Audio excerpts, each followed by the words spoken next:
हूं अपने करीम का, मेरा दीन पा रहा है ना नहीं। थोड़ी देर तवज्जो करना, सुनना। वफादारी जो होती है ना, थोड़ी देर की। देखो ना, हजरत बिलाल ने वफा की थी।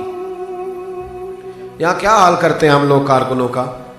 मैं अक्सर ये रोना रोता हूँ। मैं कहता हूँ जब तक तो पीर साहब के आस्थाने पे झाड़ू देता है तब तक तो वो बड़ा वफादार मुरीद होता है। अगर उस पर कर्जे चढ़ जाए तो पीर साहब कहते हैं उसका जाती मामला है।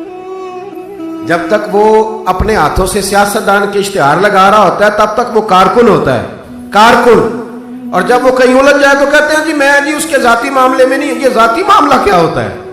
जब तेरे इश्तिहार लगा रहा था सियासतदान के तब जाती मामला नहीं था।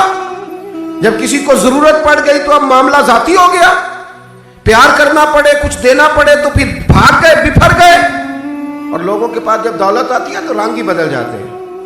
जब इक्तदार मिलता है तो अंदाज ही बदल जाते हैं। जब अतवार कुछ और होते हैं तो लोगों के तरीके बदल जाते हैं। इसलिए कि रिश्ता जरूरत का बना लिया हमने। सैयदना बिलाल ने बड़ी मार खाई थी। कोई बताए हजरत बिलाल को गवर्नरी का लालच था?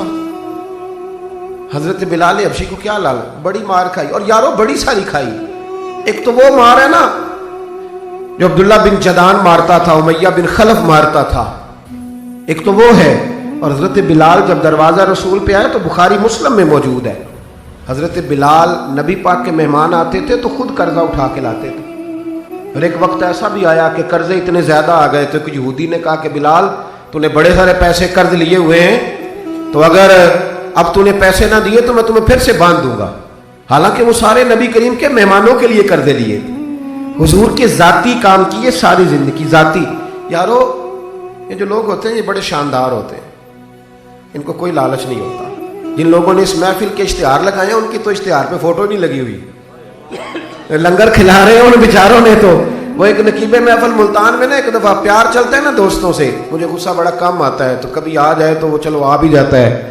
अब ये भी मसला है। वो बार बार कह रहे थे लोगों से तुसी हथ नहीं चुकते, तुसी बड़े बेसौक हो, तुसी मैंने याद रहोगे। मैं क्या चुप कर जा, तू कोई नजर न्याज लैनी, ये सारे मुफ्त आए नहीं, ये ज्यादा कीमती है, ये फ्री आए हैं। बड़ी मेहरबानी, अल्लाह आपको जवाब। सुने मेरे भाई, ये देखे ना जिन लोगों ने जो दरखास्त लेके गया था थाने जलसे की इजाजत की, उसका तो नाम ही नहीं छपा।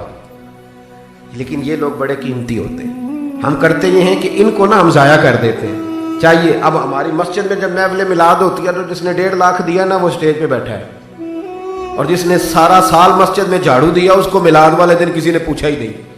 हालांकि उस बंदे की सदारत में जलसा होना चाहिए था जो रोजाना मस्जिद में झाड़ू देता है, उसकी सदारत होनी चाहिए थी ताकि पता चले कि रसूलुल्लाह के गुलाम मिलाद के मौसम में गरीबों को इज्जत अता करते हैं। लेकिन हम निकल जाते हैं, हमारा माहौल नहीं, मिजाज नहीं। हजरत बिलाल ने नौकरी की, सारा दिन नबी करीम के काम करते, सारा दिन। थोड़ा सा टाइम बच जाता ना, कहते हुजूर कोई हुक्म तो नहीं? मुल्ला रूमी ने लिखा कोई हुक्म तो नहीं? हुजूर फरमाते नहीं, सारे काम हो गए। हुजूर मैं थोड़ी देर के लिए जाऊं? जाएं। एक दिन भी, 2 दिन भी, 3 दिन भी। हजरत अनस बिन मालिक कहते एक दिन मैंने पूछ लिया, मैंने कहा हुजूर ये बिलाल छुट्टी लेके जाते कहाँ हैं? शादी तो की कोई नहीं थी अभी, घर तो था नहीं, तो ये जो आके कहते हैं कोई काम तो नहीं, मैं जाऊं? तो महबूब ने फरमाया जब ये मुझसे पूछ के जाता है ना कोई काम तो नहीं, जाऊं तो फिर सीधा सैयदा फातिमा के घर जाता है। थोड़ी देर बैठे थी, अल्लाह आपको जज़ा तशरीफ रखे। ये सैयदा फातिमा के घर जाएंगे, अब ये वहां झाड़ू देंगे। अब ये अब बैठे नहीं, अल्लाह आपको बरकत दे, जज़ाए खैर, तशरीफ रखे। अल्लाह ताला आपको बरकत दे, पीछों के लिए मसला बनता है, तशरीफ रखे। अब ये ना सैयदा फातिमा की चक्की पीसेंगे, यानी को टाइम बच जाता तो वहां कितनी नौकरी की हजरत बिलाल ने, कितनी ड्यूटी की कि नहीं की? लेकिन किसी ओहदे के लालच के लिए, किसी मनसब के लिए, किसी फोटो के लिए, किसी सदारत के लिए। लेकिन मेरे महबूब ने भी जब एजाज दिया ना तो फिर कमाल ही दिया। पढ़िए तिरमिजी शरीफ, हुजूर आए ना मेराज से वापस। मैं जलसे से देर से जाता हूँ ना तो मेरी एक बेटी है, वो जब मैं निकलने लगता हूँ कहती है आज देर से आया तो दरवाजा नहीं खोलना। रोज ही देर से आते हैं, तो जब रात को जाता हूँ तो सबसे पहले वही खोलती है। आ गए आप। अब बंदा जब सफर से वापस जाता है तो पहले बच्चों की बात करता है, बेटों की। महबूब मेराज के सफर से वापस आए, लेकिन सबसे पहले जो बात की वो हजरत बिलाल हबशी की। सबसे पहली बात सैयदना बिलाल की, मजमे में बिठा के, मजमे में हजरत बिलाल को मजमे में बिठा के फरमाया क्या अमल करता है भाई तू बिलाल? अर्ज की हुजूर क्या हुआ? फरमाया बता क्या करते हो? کون سا عمل ہے جو زیادہ کرتے ہو؟ کہا حضور حکم کریں. تو محبوب فرمانے لگے جب میں جنت میں گیا ہوں نا معراج کی رات, تو میں نے وہاں تیرے قدموں کی آواز سنی ہے. جنت میں تیری کس نے ذروں کو اٹھایا اور صحرا کر دیا, اور کس نے قطروں کو ملایا اور دریا کر دیا.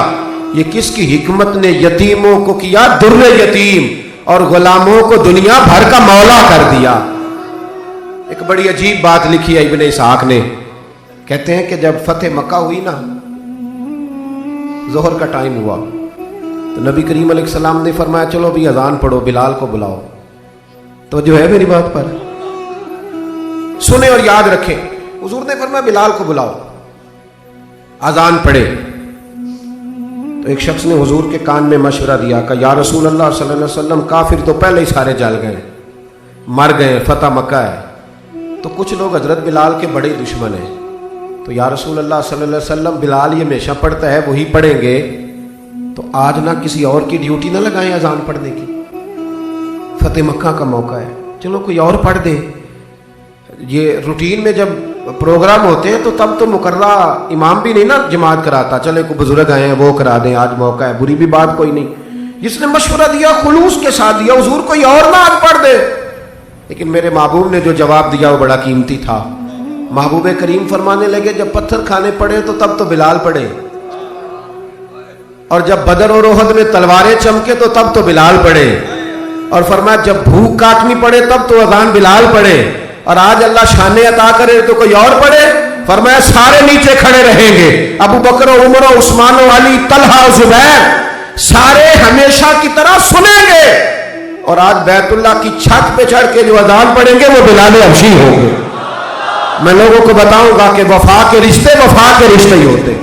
وفا کے رشتے وہ پانی پرن سہیلیاں, رنگا رنگ کڑے, او پائیا اسی تے پڑھیا اس دا جانیے جس دا توڑ چڑھے.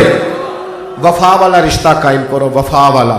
کبھی ملا کرو, کبھی پی ایچ ڈی کر لیتے ہو نا تو کبھی میٹرک والے پرائمری والے استاد سے بھی جا کے ملا کرو. جب اللہ شان عطا کرے تو کبھی کبھی اپنے گاؤں بھی جایا کرو, کبھی جا کے ملا کرو. ہاں شہر میں آ کر پڑھنے والے بھول ہی گئے کس کی ماں نے کتنا زیور بیچا تھا. اپنے انداز نہ بدلو, اطوار نہ بدلو, اخلاق حسنہ کی دولت پیدا کرو. یہ جو ہم ٹوٹ گئے ہیں نا, امیروں کی سوسائٹیاں الگ ہیں اور غریبوں کی جھونپڑیاں الگ ہیں. انہوں نے بڑی تفریق پیدا کر دیا معاشرے میں. لوگ تو جنازے پڑھنے چھوڑ گئے ایک دوسرے کے, لوگوں کاٹ دیا. جس کے پاس پیسے زیادہ آئے, اپنے بھائی کی بچی غریب بیٹھی ہے رشتے کے لیے, اس کو وہ رشتے ڈھونڈ رہا ہے, کہہ رہا میرا کوئی میرے اسٹیٹس کے لوگوں میں رشتہ کرا دو. تو رشتے والے نے کہا وہ تیرا اپنے بھائی کی بھی تو بیٹیاں نا, تو وہاں کر لے. کہتا نہیں وہ جب شادی کرے گا نا تو میں تعاون کروں گا.